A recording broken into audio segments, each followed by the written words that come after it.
Soy Silvia Iparraguirre, escritora. Estoy en el ciclo Autores por Autores de la Biblioteca Nacional Mariano Moreno. Hola Silvia, un placer enorme para hablar sobre tu obra. ¿Cómo estás? Hola Ana, ¿cómo estás? ¿Qué tal? ¿Cómo Buenas. están? Me gustaría comenzar con La vida invisible. Es un libro que de alguna forma va mostrando capas que van revelando tu vida como lectora y capas que fueron formando también a la escritora. Yo quiero citar una frase que vos escribiste y decís: uno se reconstruye hacia atrás, selecciona, recorta y de algún modo se reinventa. Y yo creo que de algún modo en el libro reinventás tu vida de lectora. Esta vida invisible, que por un lado es una biografía tuya como lectora, contás que muy pronto en tu vida supiste que vivías dos vidas, una que era la visible, la que estaba con tu familia, y la otra invisible, que pasó a ser una experiencia vital, y hablás puntualmente de la lectura.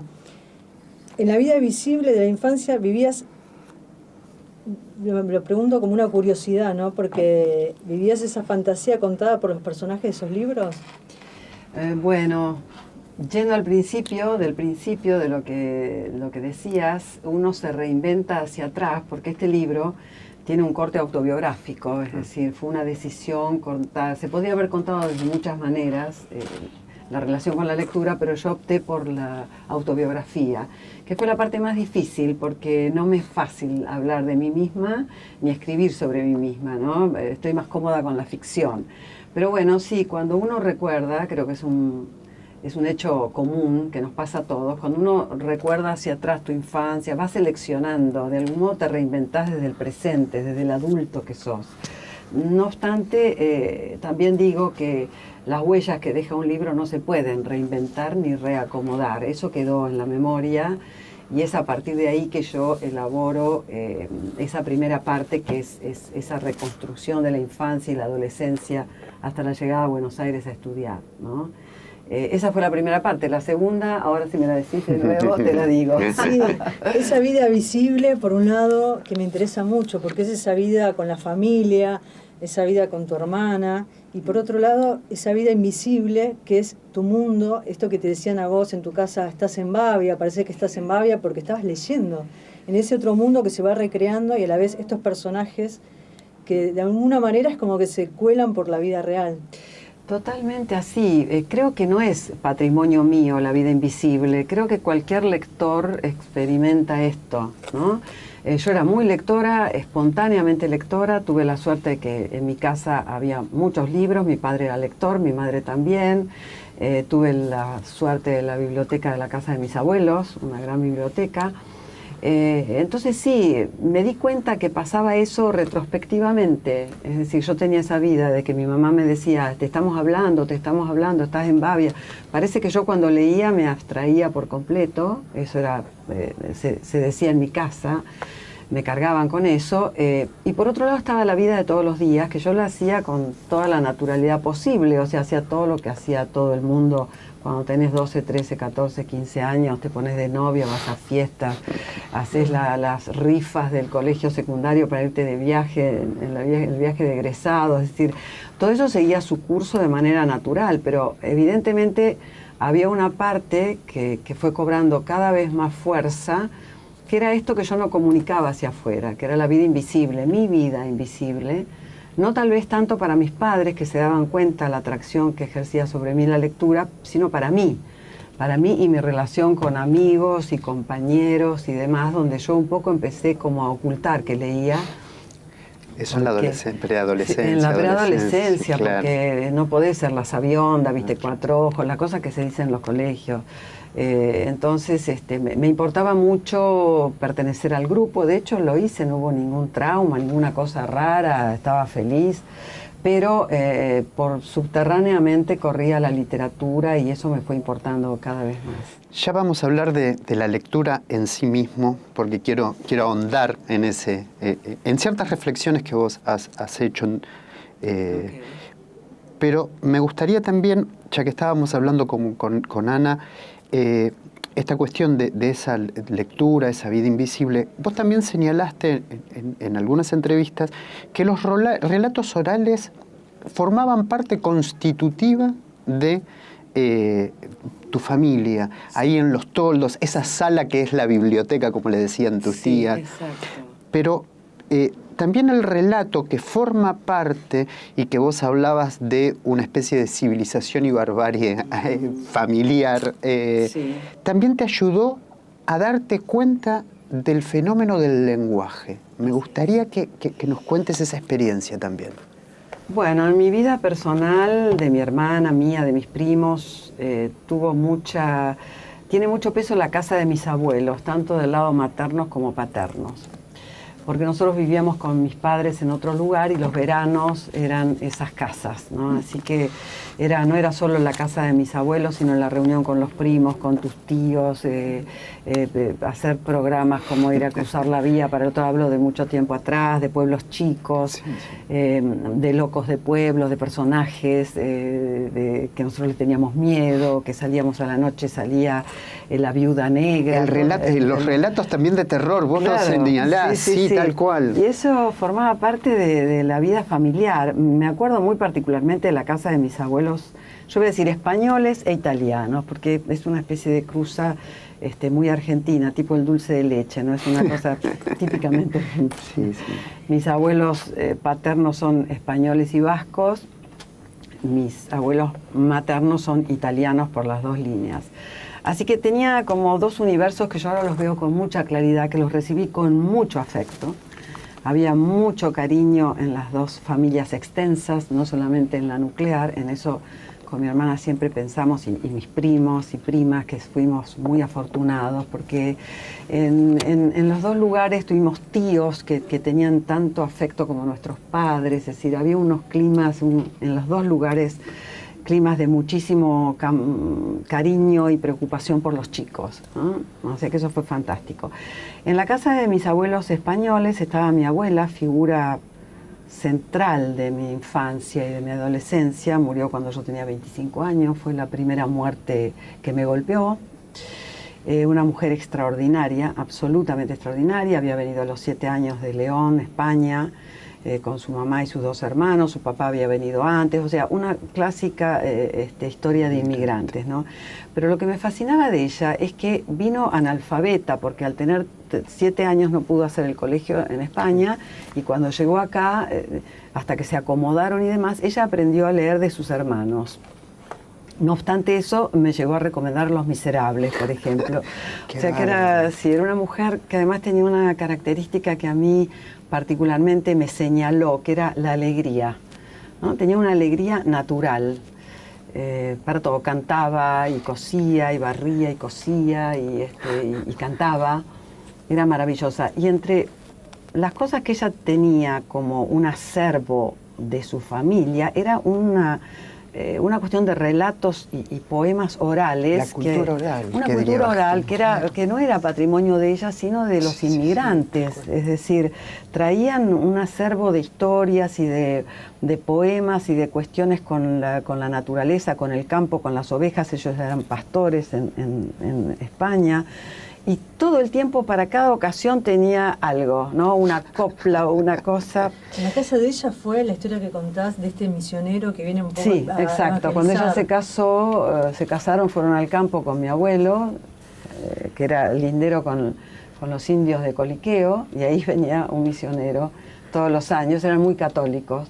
De hecho, en la casa cuando mi padre era chico, se rezaba el rosario todas las tardecitas, y tenían que estar todos los hijos, cosa que mi papá trataba de escabullirse y no podía. Lo traían de una oreja y tenían que estar ahí atrás, en el frente, los ponían delante para ver que respondían, trataban de escaparse. Sí, es esa abuela, mi abuela Vicenta. Y bueno, un día, era hábito eso. Yo primero pensaba, qué memoria fabulosa. Y no era memoria, era el modo de recoger toda la historia de sus abuelos, de sus padres, le venía desde antes, desde muchísimo antes. Yo después, años después, fui al pueblito de ella en España, ¿no? A recoger esta raíz increíble. Pero tenía... Perdón, ¿y pudiste ubicarlo por el relato? Por el relato de ella. Sí, no figuraba. Yo llegué a la editorial Alfaguara porque iba a presentar La Tierra del Fuego a España y dije, quiero ir, cuando me queda libre, porque tenía compromisos, me quiero ir a Puebla de Lillo, que es el pueblo de mi abuela. Y te empezaron a buscar en el mapa, porque es un pueblito de 72 kilómetros en los picos de Europa, al norte de León. No había colectivo para llegar, tuve que tomar un auto, había uno por semana. Y bueno, Puebla de Lillo estaba con 300 habitantes, igual que cuando ella había venido. Pero, de hecho, tenía muchas coplas, pero había una a Mitre, me acuerdo, que era larguísima y kilométrica, porque para su vida Mitre fue un personaje, o sea, que alcanzó a saber de él, no solo a saber, sino era contemporáneo, digamos, fines del siglo XIX. Y tenía un poema que se llamaba Romanticismo y Realismo, ¿no? Que eran dos personajes, uno era tipo como ella decía, una chica finolis de ciudad, y el otro era un campesino tipo Sancho Panza, y ella empezaba un largo recitado, que la mirábamos todos, todo el mundo se mataba de risa porque era muy histriónica, y hacía las dos voces, la de la chica finolis que decía cómo hay que comer, cómo hay que sentarse, y el otro personaje tipo Sancho Panza que la bajaba a tierra así. Y ella hacía las dos voces. Y yo tengo una conciencia, ¿cómo te diré? Una preconciencia, porque no era racional, de que la miro con la boca abierta, debo tener 5 años, es uno de esos recuerdos que te quedan. Y que fue como la primera vez que yo sentí que aparecía el lenguaje que salía fuera de los circuitos de mi mamá y mi papá y lo doméstico, porque todavía no había empezado el colegio, la escuela. En su autonomía. En su autonomía, o sea, el lenguaje hacía otra cosa, además de decirle a mi mamá, voy a tomar la leche, hacerlo, lavate los dientes, de la cotidianidad, que era el lenguaje en el que viven los chicos, antes de ir a la escuela, y era fascinante, porque la verdad que descubrí digamos, el valor poético del lenguaje, que el lenguaje hacía otra cosa, además de comunicarte, ¿no? Así que eso quedó como parte de las historias que se contaban en la casa de mi abuela, pero había cantidad de historias más, por ejemplo, con respecto a los indios, con respecto a Coliqueo, que iban al colegio con mis tías, y mi papá que los imitaba muy bien, porque claro, eran hablantes mapuches que hablaban el español de una manera particular. ¿En esa época tu papá les leía a tu hermana y a vos en Martín Fierro? No, todavía no. Mi papá era chico, después. Era cuando vivían en el campo, mi papá tendría 10 años. Acá hay, del día y de la noche, hay una historia que se llama Escena Heredada, que es cuando mi papá con un hermano se escapan a caballo y en un boliche, en una especie de pulpería, ven matar a un hombre. Se escaparon ellos, no los dejaban, pero bueno, estaba lleno de relatos. Un relato de 1900 y pico. Y mi papá es del 12, 1912, o sea, sería supuestamente del 24. No, más chico, mi papá tendría 7, 8 años.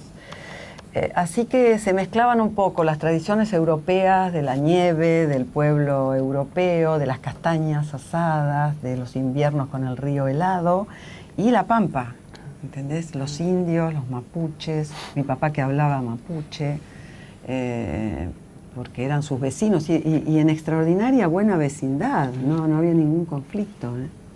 Eso fue fantástico. Yo creo que ahí apareció una idea, un núcleo, una cosa que después iba a aparecer en La Tierra del Fuego. Porque para mí la cuestión indígena o los indígenas o los pueblos originarios no es una cosa exótica o que tengo que aprender, estaba en el ADN de mi familia. Y en El País del Viento también hay un encuentro con el otro, que ya lo vamos, a tematizar. En La Tierra del Fuego pensábamos si...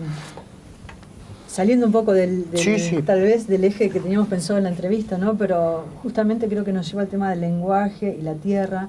Pensamos si vos te habías encontrado, ¿no? Con esta aridez, con este paisaje, si habías conocido la Patagonia antes de escribir sobre la Patagonia. No, yo fui por primera vez al sur-sur, no fui a la Patagonia, fui a la Tierra del Fuego directamente cuando ya tenía un borrador bastante avanzado de la novela. Es decir, llegó un punto que dije, quiero ver el lugar donde sucedieron los hechos. Entonces, no los hechos del narrador, porque el narrador ocurre en Lobos, en la provincia de Buenos Aires, sino de dónde era Jemmy Button, la historia real que engarza la ficción de la Tierra del Fuego. Así que fui, pero siempre estuve, bueno, sigo con el tema del paisaje, fue francamente un antes y un después para mí. A mí me gusta mucho la naturaleza, tengo una conexión muy grande, la tuve desde toda la vida, igual que con los animales, una cosa muy natural. Nadie me la enseñó, viene conmigo, con mis genes, y encontrarme con un paisaje de la envergadura, que es el paisaje del sur-sur, ¿no? Que es la Tierra del Fuego, donde tenés las 4 estaciones en un día, porque llueve, hace frío, sale el sol, pero además los glaciares, la tristeza que tiene el paisaje, el viento que es la nostalgia y la fortaleza a la vez, porque todo eso le da fortaleza. No, es de un salvajismo que a mí me gusta. O sea, es de una soledad y siempre digo esto, ¿no? Pero si vos te pones en Tierra del Fuego, en el Canal Beagle, por ejemplo, o en una de las islas, y no hay nada, entre comillas, civilizado que vos puedas mirar, llámese auto, casa, te traga. Te lleva otra vez a una insignificancia que a mí particularmente me gusta, es decir, manda el paisaje, manda la naturaleza. Vos estás ahí y flota un témpano chiquito, viste, color turquesa, con una forma que parece de Henry Moore, la forma, ¿no?, del escultor inglés.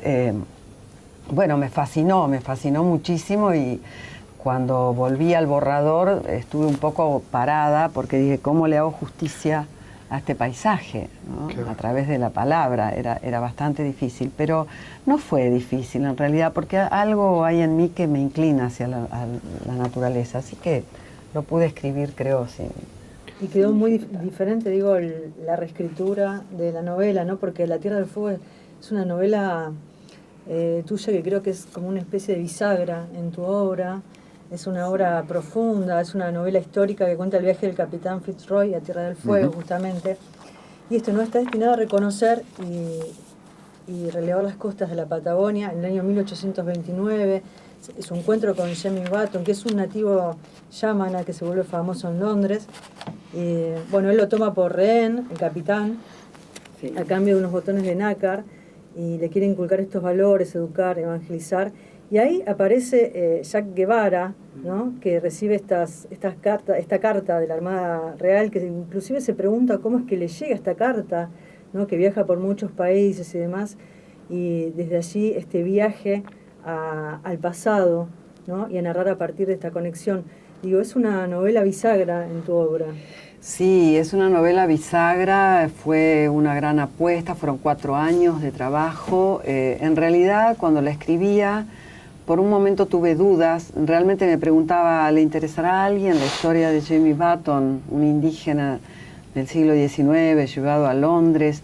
Tuve mis dudas, pero hay un punto cuando vos escribís que si te importa la historia, si te importa por motivos profundos, no importa.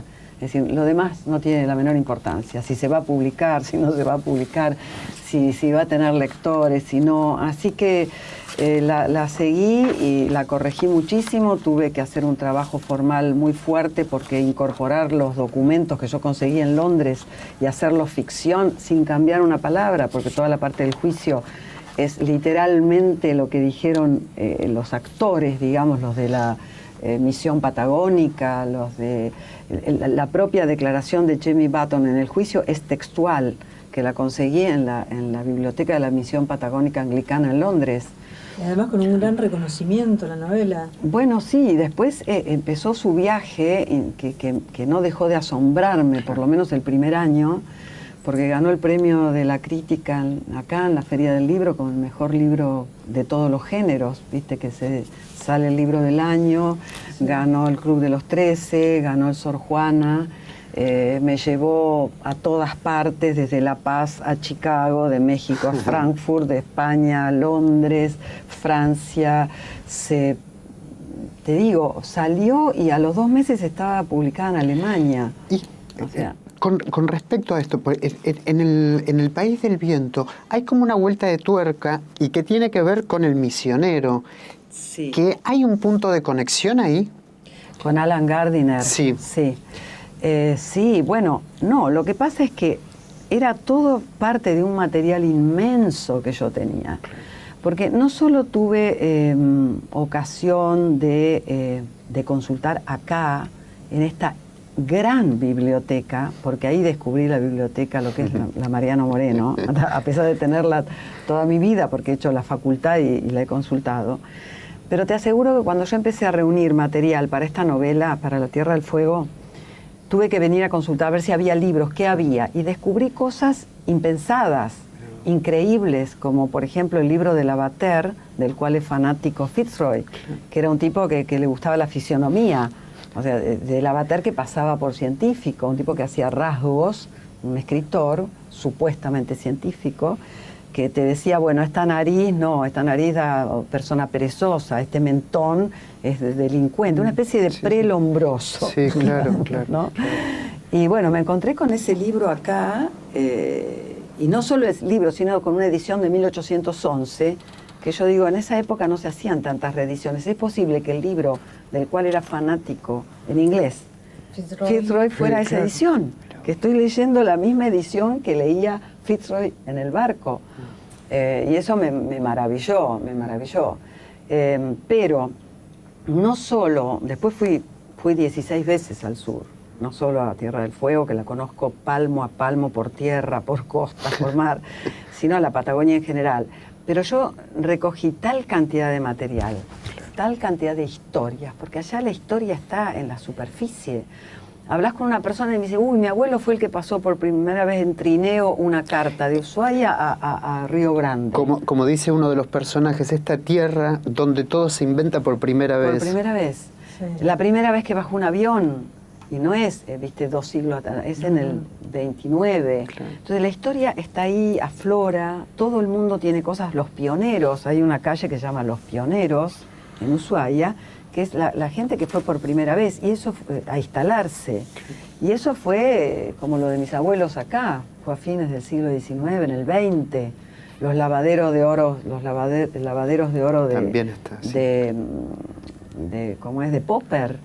El acorralamiento y extinción de los Selknam, los Onas, lo que pasó con las 4 etnias indígenas, cómo fueron diezmadas, la instalación de todas las misiones, cosa que a los indios no les quedaba más remedio. Los corrían los terratenientes y ponían alambrado y traían ovejas, los guanacos huían, porque los cazaban, los indios se alimentaban de guanacos, tenían que comer ovejas, por eso eran perseguidos por los terratenientes, aquella cosa siniestra de pagar 2 libras el par de orejas, o sea, vos tenías que demostrar que habías matado a un indio porque le cortaban las orejas y llevársela había uno que se llamaba el Chancho Colorado, un escocés muy cruel, es decir, es una historia donde está la crueldad, era como el Far West.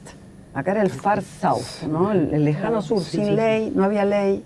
Era un territorio que los argentinos todavía no nos habíamos fijado en él. De hecho, a partir de Roca empiezan a dar tierras, Juan Selman, a dar tierras, inmensas cantidades de tierras para que se establecieran estancias. Esa es la José Menéndez, por ejemplo. No sé los millones de hectáreas que hay. Bueno, es ese lugar que para mí es impresionante, increíble, está lleno de historias. Y muchas me fueron contadas oralmente, muchas las conseguí, y uno es Alan Gardiner, que iba a formar parte de la Tierra del Fuego. Iba a formar parte, no, claro. Y además está el tema del lenguaje también en la Tierra del Fuego, porque dice, ¿cuál es la lengua en que estas palabras deberían ser escritas? Dice, y se pregunta a Jack Guevara, su madre criolla, su padre inglés, las de aquí, y puedo decir la mía, o la de la carta, es decir, la de ustedes. La lengua determina cómo y de qué modo quiere contar esta historia, ¿no? Y también se plantea esto, ¿no? Como este dilema del lenguaje. Sí. Se sabe que a los marinos les gusta contar historias y que toda historia debe ser escrita, debe ser contada, dice Jack Guevara, que recibe esta carta de la Armada Real, como contábamos, y a partir de ahí se va desatando toda la novela. para saber sobre los misioneros ingleses masacrados por los yámanes, como contaba Silvia, y el acusado es Jamie Button. Este dilema del lenguaje también aparece acá, ¿no? Aparece en muchos sentidos, porque la novela también pretendo que sea, y ya tengo suficientes lectores como para saber que cumple ese destino, es también una reflexión sobre la escritura, ¿no? El que empieza a escribir, que Che Guevara no es un escritor, es un hombre letrado porque su padre le ha hecho leer libros ingleses, en inglés, es un bilingüe, por padre inglés llegado cuando las invasiones inglesas y madre criolla, ¿no? Entonces maneja las dos lenguas.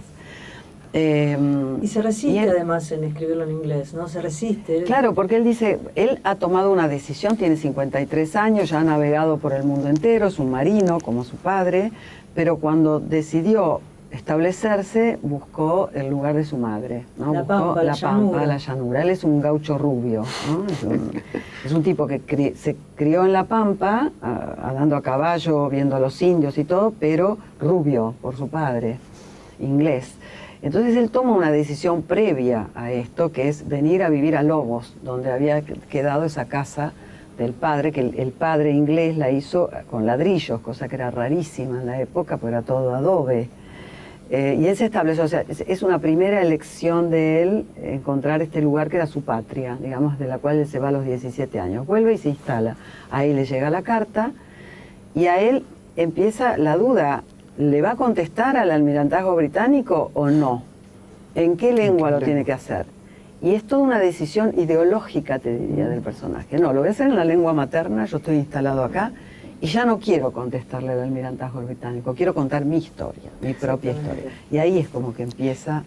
No podemos dejar de señalar, porque Silvia ha sido una gran seguidora de Mikhail Bakhtin o de Voloshin, que todo signo...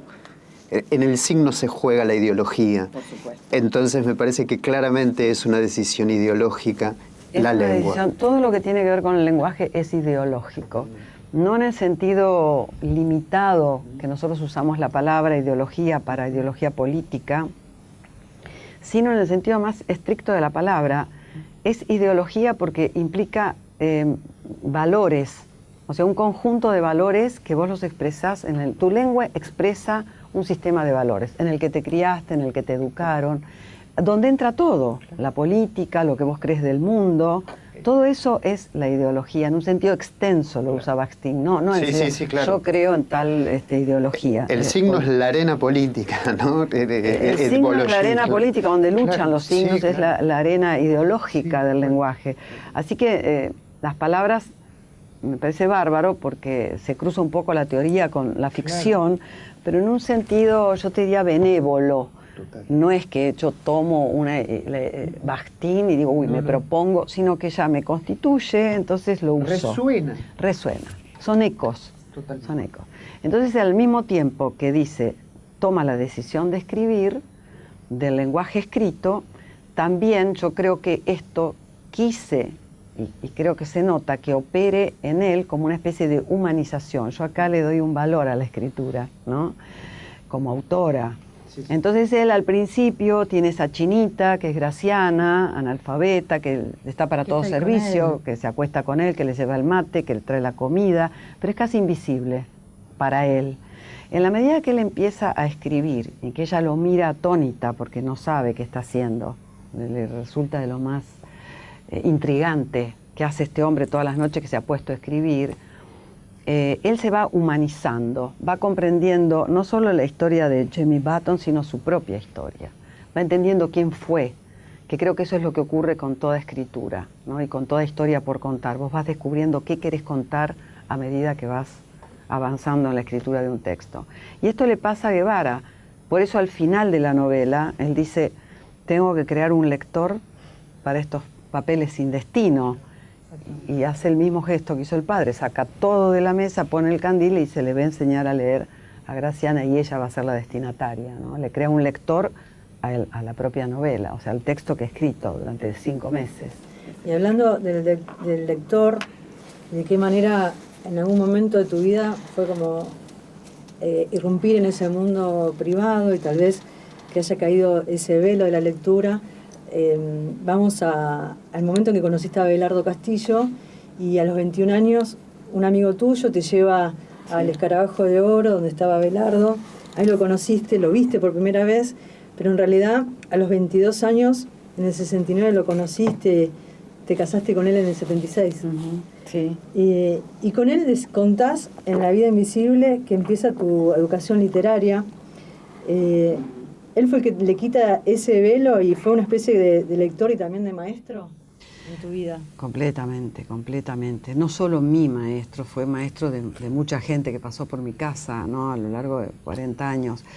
Pero sí, imagínate que yo yo no sabía que era el Escarabajo de Oro. Estaba en la facultad y un amigo me dijo, ¿vos conocés esta revista? Le dije, no, nunca la vi. Hacía una vida un poco acotada, estaba en un pensionado de monjas, era gracioso, eso le causaba gracia a la gente que yo conocía en filosofía y letras, imagínate, en esa época hiperpolitizada. Posonganía, sí. Entonces me dijo, ¿querés conocer autores autores argentinos? Me pareció genial porque veíamos nada más que autores venerablemente muertos, ¿viste? Siglo de Oro español, Lope de Vega, yo un autor vivo. Le dije que sí, volando. Así que fuimos al Tortoni, ahí lo vi por primera vez a Abelardo, estaba leyendo un cuento que era Noche para el Negro Griffith, me acuerdo. Y después fuimos a cenar, yo siempre de lateral, porque nadie me daba bolilla, por supuesto, yo también estaba un poco aterrorizada de que alguien me hiciera alguna pregunta, ¿viste? ¿Qué le pareció esto? ¿Qué te pareció? Y no saber contestar, estaba un poco en situación de examen. Y después Abelardo fue a la facultad a dar una clase porque estaba en su cuento Los ritos.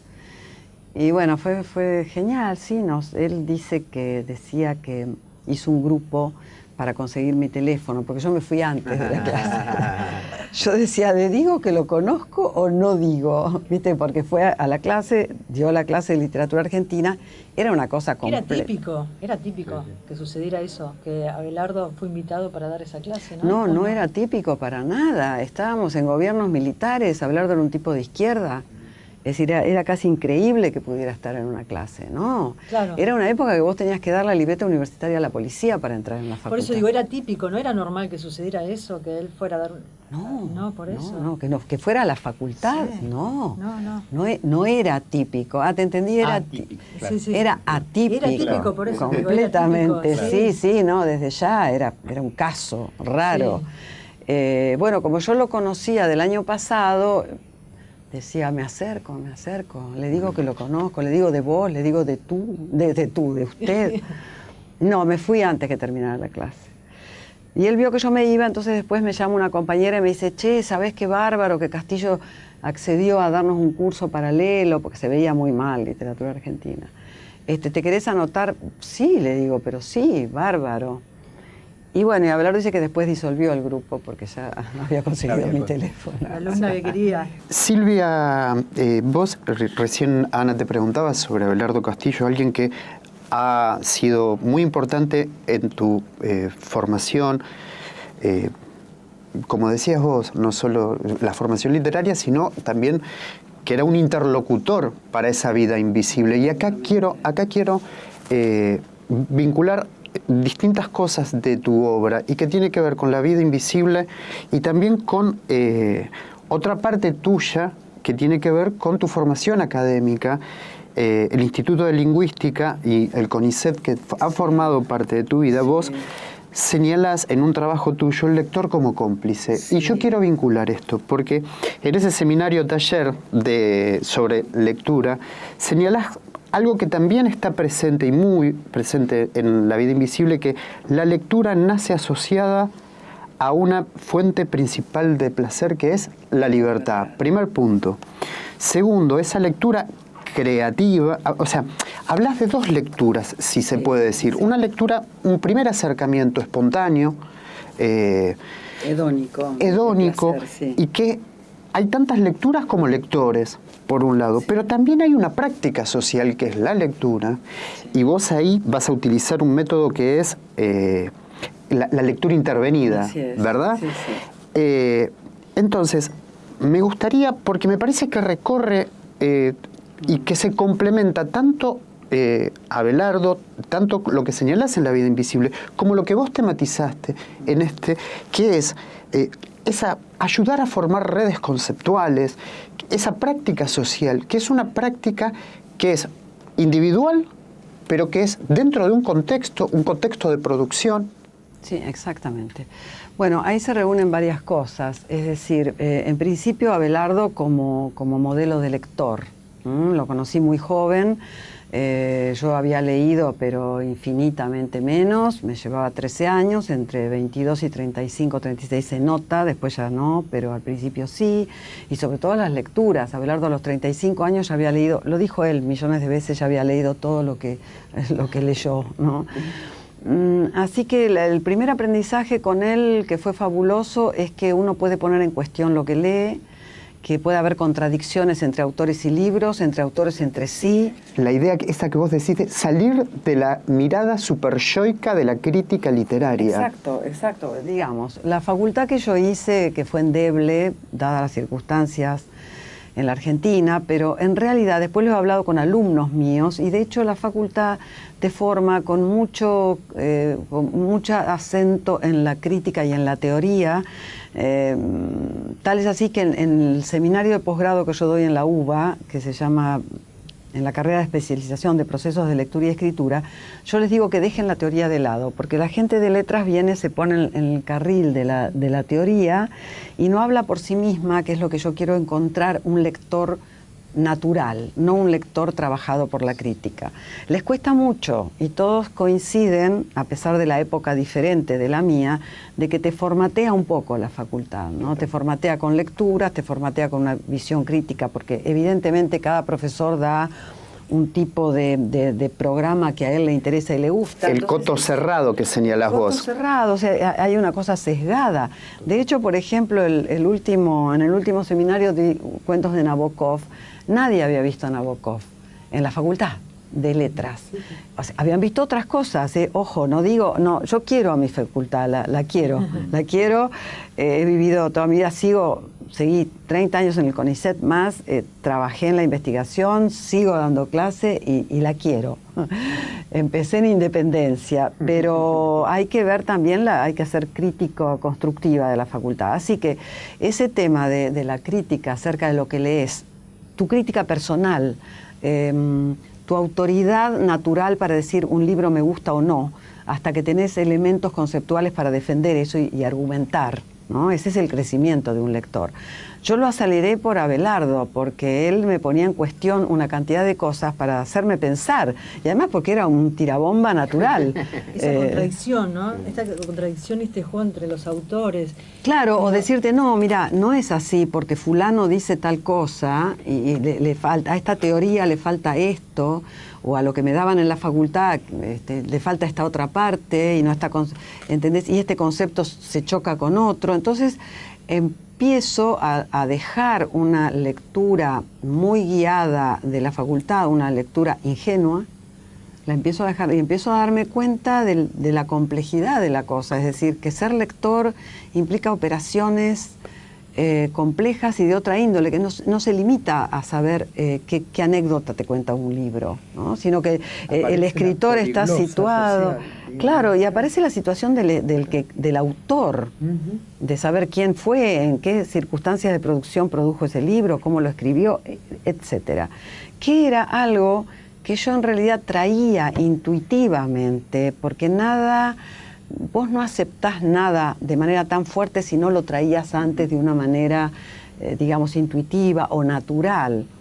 Yo hice una facultad extremadamente afrancesada, con el tema del estructuralismo francés, claro.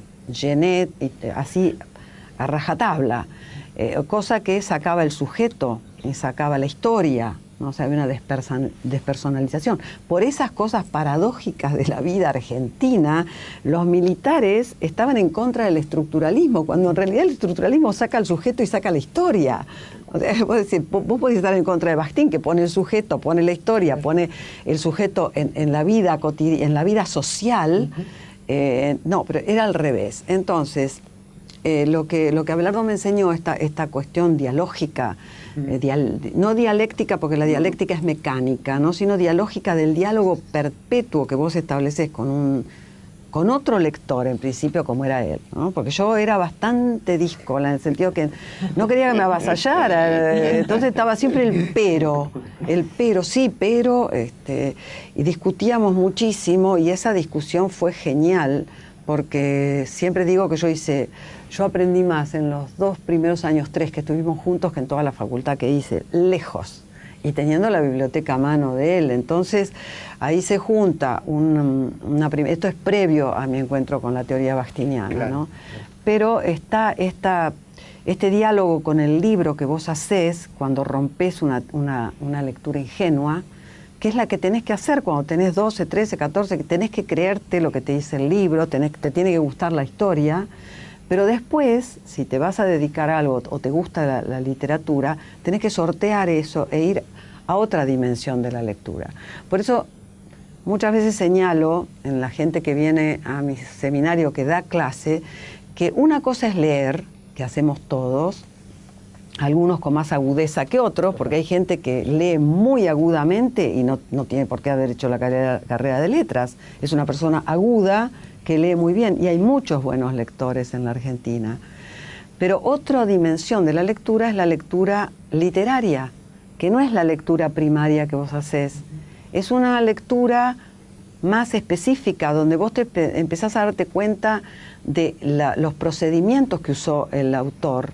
Y esto, lejos de dejar de maravillarte, o sea, acentúa la maravilla, que es otra cosa, otro prejuicio que tiene la gente que viene al seminario. No me expliquen, porque si me explicás, entonces pierde la gracia. Al contrario, no pierde la gracia. Si vos sabés los múltiples centímetros y las herramientas del escritor, si vos lees una novela de Tolstoy y ves cómo la armó, si te das cuenta la astucia que tuvo literaria y monstruosamente genial que tenía Tolstoy para armar los personajes y demás, descubrís otro placer literario, que es la lectura literaria, no es la pura anecdótica. Buen ejemplo. Señalo, buen ejemplo es la crítica que hace Silvia de Ana Karenina a través de esta lectura, de claro, estas lecturas, sí, donde ella ejemplifica cómo Tolstoy está dando cuenta de que la novela, el género novela, ha llegado al punto máximo y está advirtiendo el final de otras que ya no se cultivaron más. Exacto. Pero yendo a ese artículo que vos mencionabas, que se llama El lector como cómplice, que es una cita de Virginia Woolf, que el lector tiene que ser cómplice del escritor, es decir, tiene que llegar a darse cuenta los mecanismos que puso en juego el escritor, porque eso es el máximo placer es como de la lectura, es como ver cine, ¿no es cierto? A mí me gusta Polanski, por ejemplo. Ves una vez, 2 veces, cuando ves 2 o 3 veces una película como, suponete, de Ghostwriter, el escritor fantasma o oculto, empezás a darte cuenta del preciosismo, de cómo pone yo no sé nada de cine, pero me doy cuenta cómo está cuidado todo, por qué todo fluye de una manera tan estética, cómo la luz es maravillosa, cómo los actores... El cine fue determinante, lo contás en La vida invisible, sí, en tu vida, y contás que libros y cine fundamentaron de alguna forma la posibilidad tuya de escribir. Sí. Incluso aclarás que te llevaría un capítulo entero poder escribir sobre esta relación, esta experiencia. En el cine me sentía feliz, ¿no? Declarás, confesás. Y hay un vínculo también ahí con Jorge Polaco, cuando fue compañero tuyo en las clases y iba vestido con ropa extravagante, con ponchos y demás, cuando lo tuviste a Borges como profesor. Sí. ¿Qué relación tuvo el cine en tu escritura? Porque aparece en el paisaje, en la escenografía, en la plasticidad de tu escritura. Bueno, el cine fue determinante. Antes quiero terminar una cosita sobre este artículo, que es lo que yo llamo la literatura intervenida, que es, pero no es una cosa para leer así para recomendar, sino que es una cosa pedagógica, es lo que yo hago para romper la lectura ingenua, digamos, o de primera mano, y que hagan un escalón más. Si leemos, por ejemplo, para dar un ejemplo, si leemos Alejo Carpentier, suponete Los Pasos Perdidos o El Siglo de las Luces, yo les hago leer simultáneamente Los Tientos y Diferencias, o sea, los ensayos de Carpentier, donde él dice cómo tiene que ser la novela latinoamericana, qué tiene que hacer un escritor latinoamericano. Entonces vos haces cruzar esos conceptos del autor con su propia obra, lo cual te da una profundidad mayor de la lectura. Es decir, lo cumplió, lo pudo cumplir, lo hace. Esa América barroca que él pinta, se puede, etcétera, ¿no? Hago jugar, a esto llamo literatura intervenida.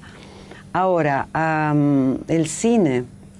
Mira, el cine fue como la literatura para mí, fue una fuente inagotable de embobamiento, de placer. Nosotros íbamos con mi hermana, hablo siempre de los pueblos chicos, a ver a la tarde, viste, donde te daban había una cosa que se llamaba el episodio, Añares, y después la película. Pero siempre digo, y bueno, lo repetiré acá una vez más, que yo aprendí a narrar por el cine, no por la literatura. El cine te enseña, o me enseñó a mí, por ósmosis, porque yo empecé a ir al cine a los 5, 6, 7 años. A los 9 era una espectadora experta, como pasa con cualquier chico. Ahora ni hablar, a los 4 son expertos, porque el fundido a negro, el corte en el tiempo, vos lo hacés ya naturalmente. Vos sabés que eso va atrás o va para adelante, un flashback. Y el tiempo que lo tomaste del cine, ¿no?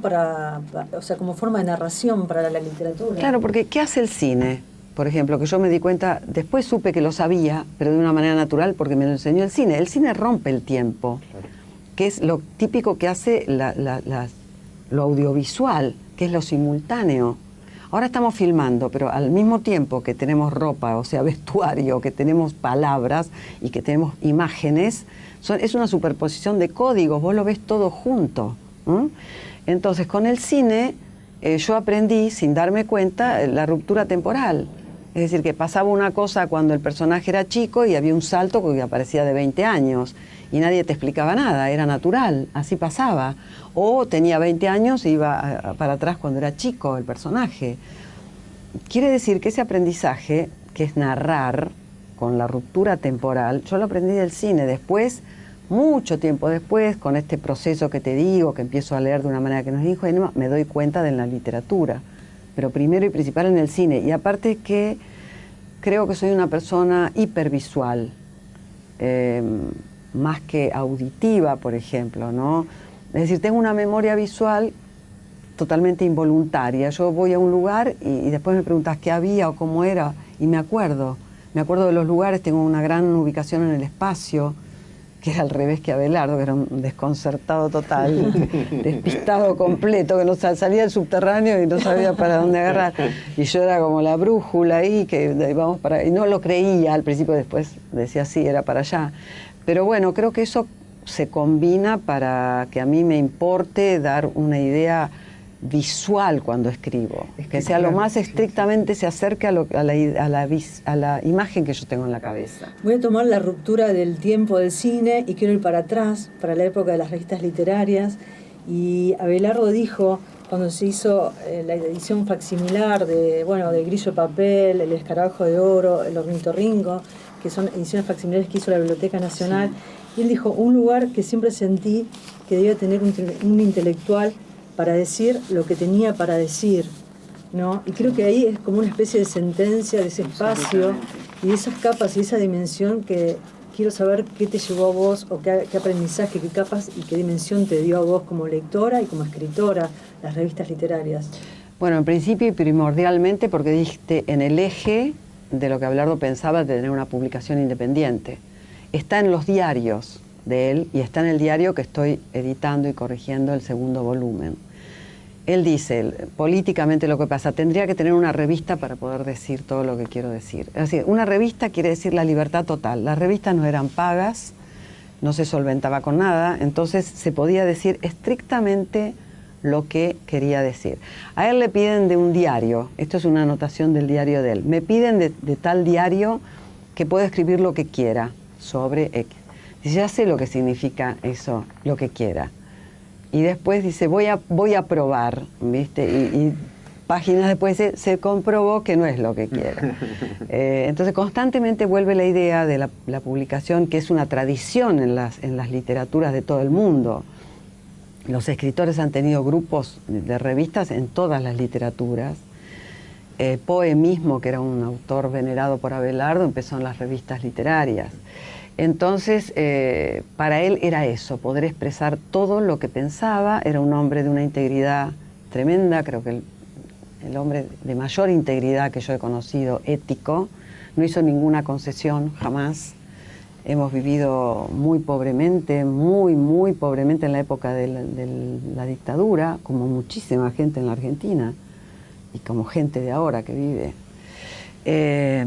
Entonces, esto lo llevaba a él a querer sacar una revista. De hecho, el Ornitorrinco habló sobre la censura, contra la guerra que quisieron inventar los militares con Chile. O sea, él decía lo que decía y quería correr el límite de la censura o probar que se podían decir ciertas cosas. Y también, no solo que publicaron el pedido de las madres de Plaza de Mayo, sino que también recorrieron en un espacio de discusión de las corrientes del pensamiento, el marxismo, el existencialismo, el cine, el teatro, daba cuenta de... Sobre el peronismo hubo una nota una mesa redonda muy larga sobre otras cuestiones del peronismo, se trataba del peronismo, sí, desde ya. Bueno, yo creo que ahí la guía, la enseña de estas, era Abelardo, pero un tipo muy tempranamente formado, muy lector en su San Pedro, había leído de una manera que yo, salvo Borges, te confieso que no conozco. ¿Y para vos sentiste que fue la plataforma de la revista? Y mira, yo aprendí todo en la revista en el sentido de que entré en un grupo de intelectuales que discutían política, literatura, ideología, lo que estaba pasando todos los días y que además vivían, se divertían, ¿entendés? Fue la contrapartida de la facultad en un punto. Y después, bueno, se hacía en nuestra casa, en lo que fue mi casa después la revista, porque la revista la hacíamos nosotros de cabo a rabo, desde diagramarla, llevarla con Liliana, Liliana Hecker a la imprenta, llevarla a los kioscos. Yo tenía la línea Palermo. Pero me parece que también hay un punto de encuentro para vos. Señalo el Ornitorrinco, el número 1, donde la presentan a Silvia y dice, inauguran el Ornitorrinco la sección de ciencias del hombre, y acá hay una nota específicamente a la lingüística, que es algo que vos realmente ya estabas... Exactamente, que vos ya estabas preparando tu tesis doctoral. Y la falacia de los métodos, y su enfoque riguroso, pero accesible, permiten incluir en una publicación no académica como la nuestra aspectos de una disciplina cada vez más ligada a los fenómenos culturales. Fíjate cómo... un poco grandioso.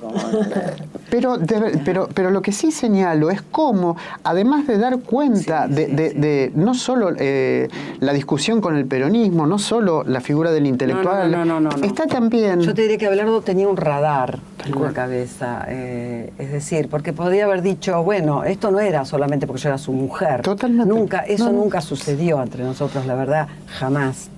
Era porque le interesaba realmente y porque la semiótica de Luis Prieto, que es fundacional acá, y además de dónde venía Prieto, ¿no? Que era una semiología ideológicamente que nos ubicaba bien, digamos. Claro. Pero todo, en el Ornitorrinco se publicó, yo creo que el primer extenso artículo acá que salió sobre Bakhtin en el 86. Más hay una entrevista con Heidegger que a mí me sorprendió fundamentalmente, pero bueno, seguimos. Quiero ir a las lecturas. Lo tuviste a Borges como profesor y fue el último año que Borges dio clases en la facultad, pero quiero ir tal vez a ese primer encuentro con Borges que tiene que ver con Fervor de Buenos Aires, las lecturas de la época del secundario que están relacionadas con con las revelaciones que tuviste vos con 3 autores y con el lenguaje, ¿no? Decís que en libros de, por ejemplo, los premios de Julio Cortázar o sobre Héroes y tumbas de Ernesto Sábato o Borges, yo me preguntaba si en estos libros encontraste, además del tono y el lenguaje, una especie de soberanía. Se puede decir así, aunque yo no hubiera usado esa palabra que no estaba en mi vocabulario a los 14, 15, 16 años, pero sí una soberanía del lenguaje. Está bien eso, porque ¿qué pasa? Digamos, yo como todo el mundo, y ahora no tanto, porque ya están muy cuestionadas las traducciones españolas, ¿viste? No le vas a dar a un chico a leer de vosotros os seis y tú. Y bueno, entonces, pero en aquel momento, por ejemplo, Robin Hood, la colección Robin Hood, donde yo leí Robinson Crusoe, la traducción donde leía a Tolstoy a los 12 años, que no sabía quién era Tolstoy, un tal Tolstoy, digo yo, porque Sí. ni idea. Sí, eran todas de tú. No me daba cuenta, porque nosotros tenemos los dos paradigmas, vos podés hablar de tú y nos entendemos perfectamente, será chistoso, pero nos entendemos. Pero el río platense, ya como digamos... El idioma de los argentinos. El idioma de los argentinos y uruguayos, que ya es un idioma, en realidad totalmente distinto. No sé si un idioma, pero sí tampoco un dialecto, que es otra característica, pero sí una forma particular de hablar rioplatense. La tenemos desde fines del siglo XIX y sin embargo, bueno, ha pesado la norma académica culta hispánica, ¿no? Española. Entonces, ¿qué pasa? Yo leía libros sin darme cuenta que estaban de tú. Era natural que fuera así. Los libros que tenía mi papá en casa, Sandokan, Quevedo, era fanático, salvo los gauchescos, estaban también de tú. O sea que para mí eso era natural. Cuando lo leo a Borges y lo leo a Cortázar, entre los 15 y los 16, a Borges me lo dan en la escuela, en el colegio, una profesora muy divina.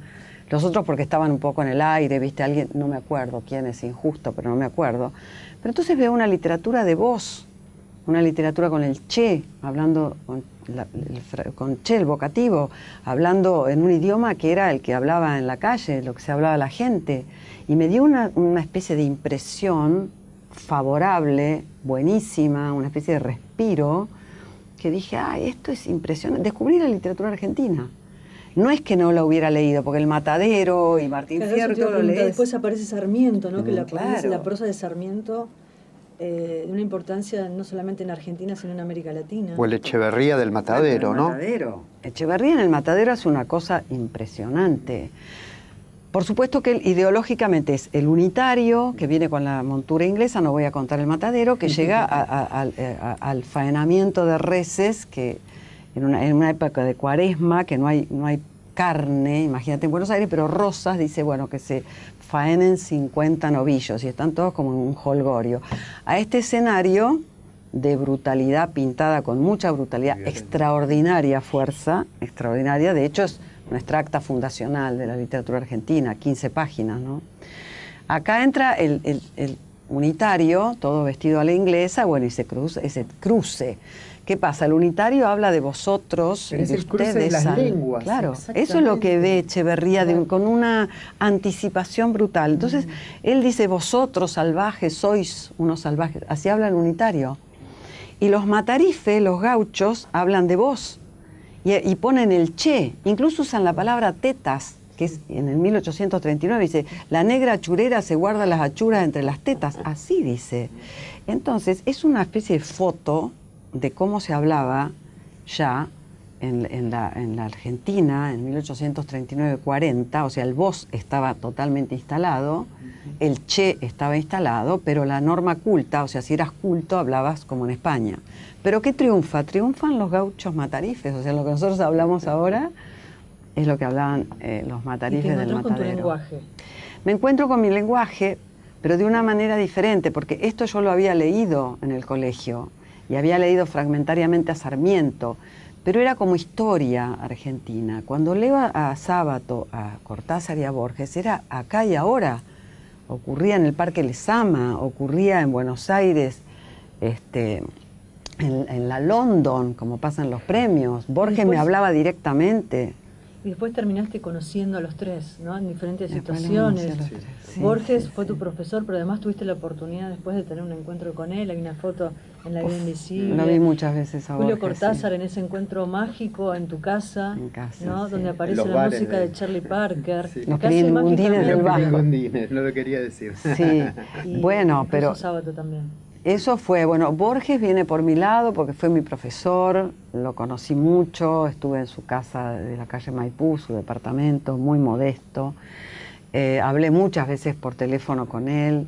Amigos que lo querían entrevistar, un amigo nuestro que sacó una revista que se llamaba Hispamérica en Estados Unidos, Saúl Sosnowski, que se había ido a Estados Unidos, llegaba a Buenos Aires y quería hablar con Borges y no se animaba. Y venía a casa y hablaba, decía, Silvia, ¿por qué no lo llamas a Borges? Porque como había sido mi profesor, había una cuestión como de otro lugar, aunque ya era Borges, era un prócer. Claro. Así que yo lo llamaba y Borges atendía él el teléfono. Y yo para hacerme la simpática le hablaba de Junín, donde murió su abuelo peleando con los indios. Y enseguida entrábamos a hablar de Junín. Y después que hablábamos así, le digo, hay un amigo que querría hablar con usted. Y el otro le parecía de una facilidad asombrosa, pero Borges estaba a disposición del que lo llamara.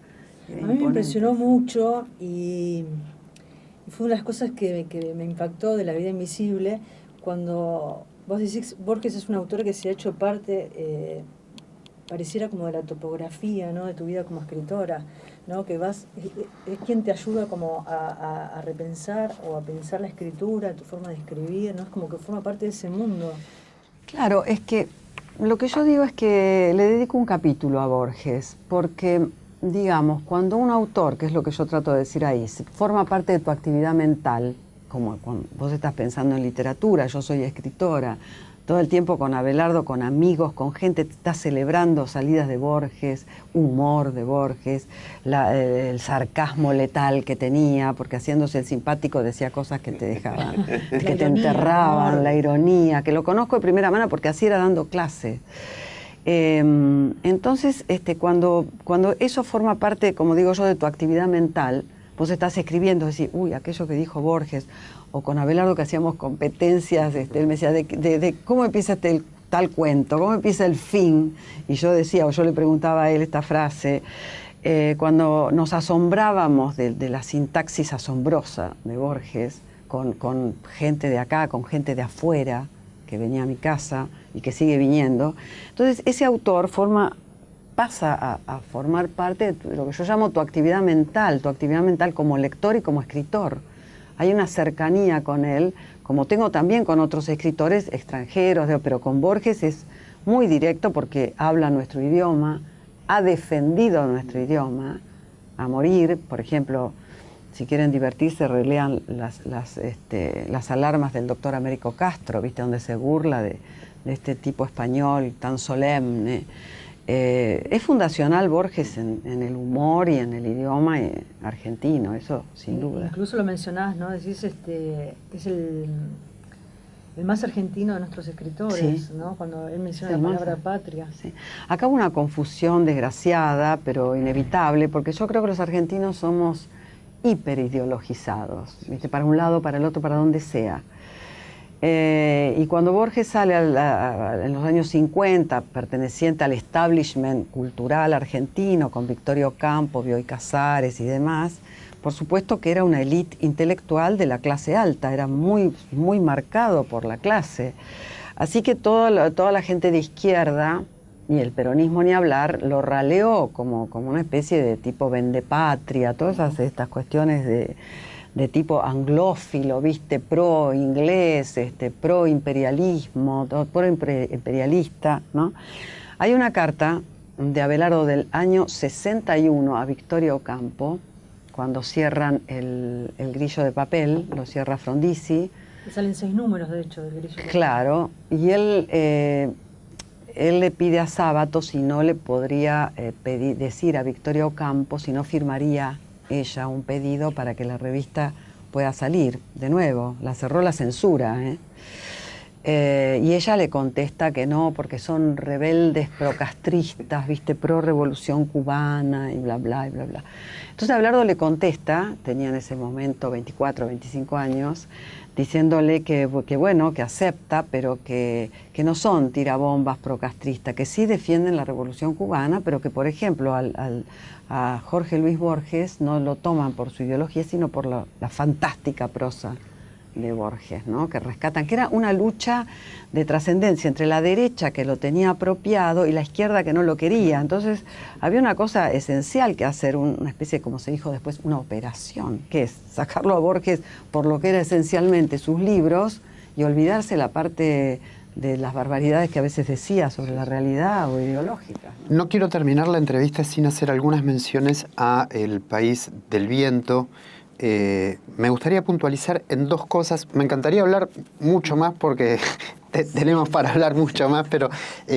Me gustaría decir algo de la orfandad, de Encuentro Común, porque yo les voy a decir algo, adoro La Tierra del Fuego, es una bisagra, pero de pronto asfixia a mis otros libros.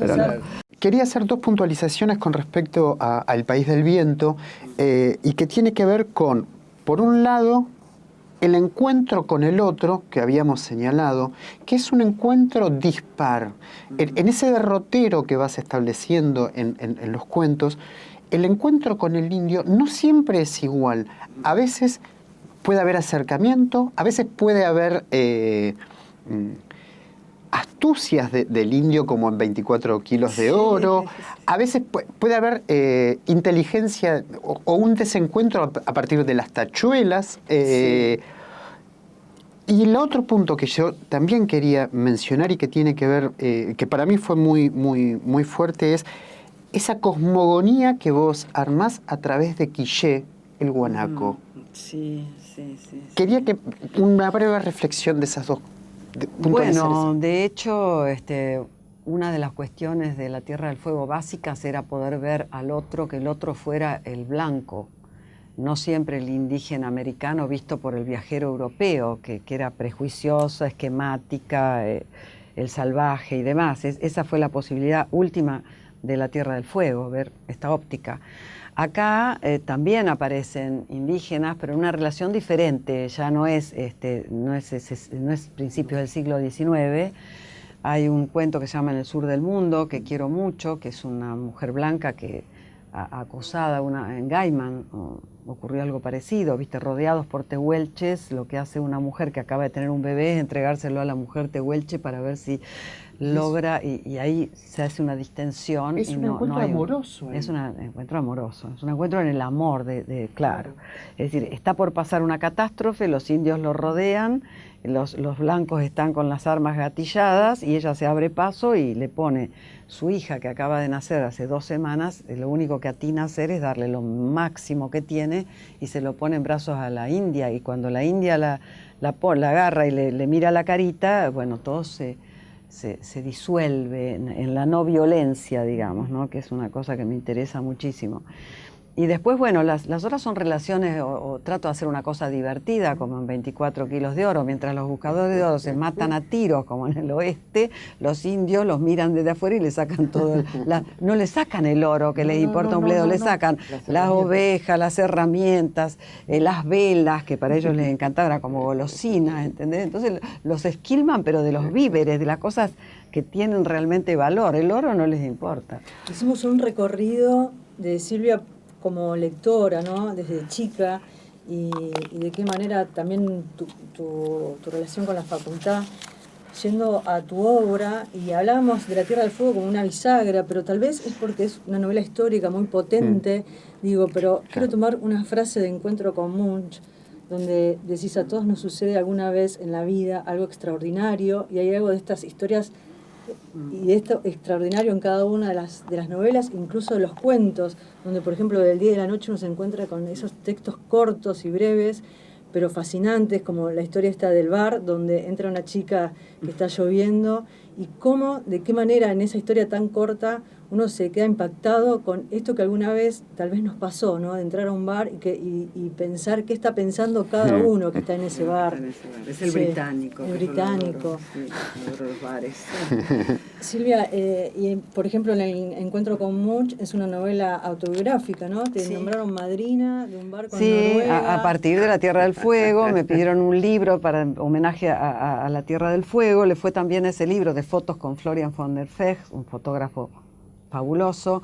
Hicimos el libro con Florian, recibió premios, entonces un día me llaman si quería ser madrina de un barco. Y yo pensé que era en Tierra del Fuego. Ahí estaba la historia extraordinaria. La historia extraordinaria. Porque además te llevó a una relación con el arte. Pero, por supuesto, entonces yo le dije, pero sí, voy. Dice, bueno, salís el martes para Bergen. Yo digo, ¿Bergen dónde? En Noruega era la botadura del barco.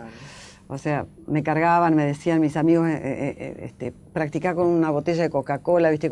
La atás con una una soga y la tirás, porque si no te explota es mala suerte para el barco. Así que sí, es una historia que quiero mucho, es una crónica real, pero transformada en novela, porque por más que sea mi personaje, el nombre es el mío, el viaje es mío, pero en realidad el armado es ficcional. O sea, el armado arma una novela, en realidad, ¿no? Siempre pasa así.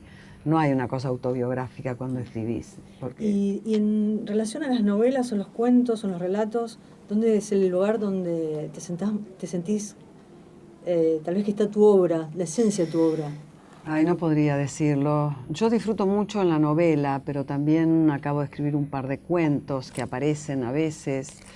Adoro mucho esta novela, esta la quiero en particular, La Orfandad, porque es una especie de homenaje al pueblo chico, con personajes. Acá es como que vuelvo a la literatura esencial, la literatura de historia, de personajes, que fue un trabajo también formal muy fuerte, porque partí del amor. Es una historia de amor, no había escrito ninguna historia de amor, y es una historia de amor entre un anarquista y una huérfana, y tuve que hacer todo el trabajo formal de romper el cliché, ¿no? del folletín, y armar una novela que es un homenaje a los pueblos chicos, ¿no? Por eso la quiero particularmente. A todos los libros. El amor y el tema de los mundos solitarios, ¿no? Sí, exactamente, está eso, que a mí me intriga y me gusta, y siempre me intrigó la gente solitaria.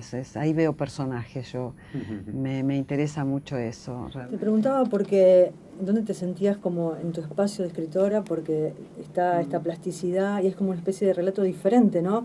Por ejemplo, si uno recorre La Tierra del Fuego, Encuentro con Much o La Orfandad. O El muchacho de los senos de goma, que es hiperurbano. Sí. Bueno, después de Tierra del Fuego me habían propuesto muy veladamente, pero seguir en esa tónica, porque le fue muy bien al libro de inmediato.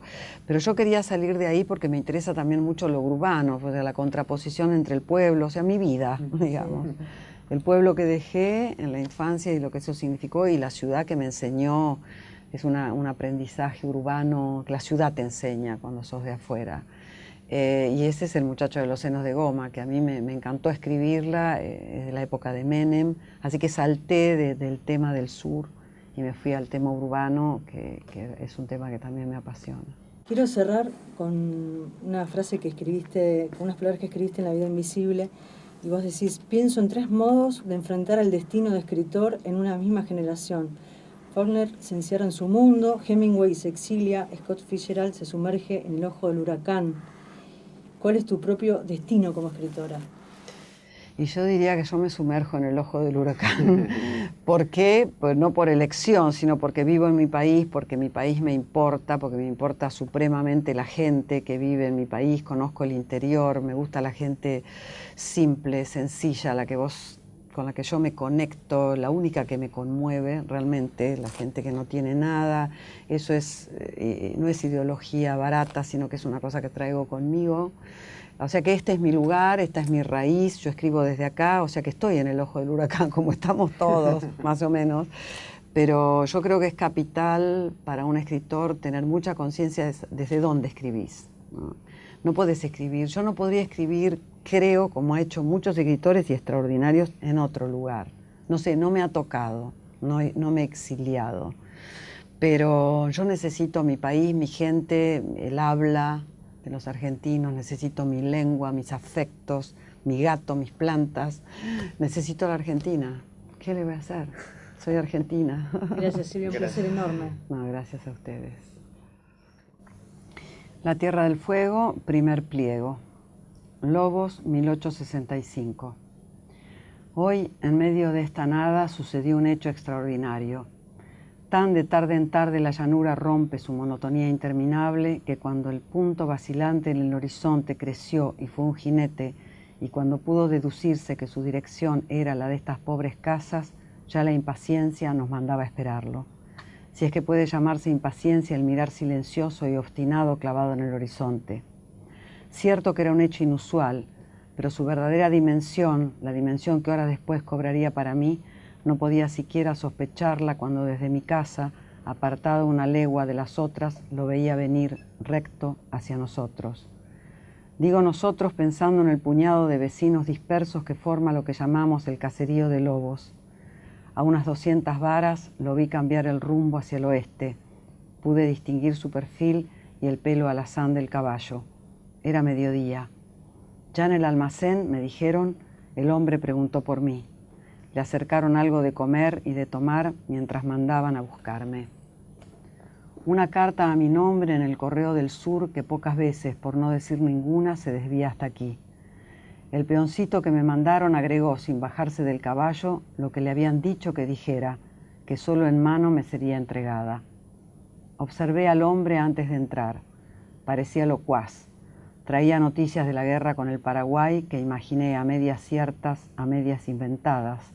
Relatos que los presentes asimilaban sin pronunciar palabra, pero llenándole cada tanto el vaso de ginebra como una indirecta señal de que les gustaba oír. Pronto notaron mi presencia. El hombre se puso de pie y se limpió la boca con el revés de la mano. ¿Usted es el mayor inglés? Antes de que pudiera contestar, el hombre viejo, arrinconado como siempre en el fondo del almacén, dijo, no, el mayor era el padre, el gringo, este es el amigo Guevara nomás. El apellido inglés de mi padre, Mallory, había terminado siendo en la pronunciación común argentina primero Mallory y después, curiosamente, Mayor, un grado del ejército, pero no dije nada. La gente de aquí es parca y desconoce la curiosidad.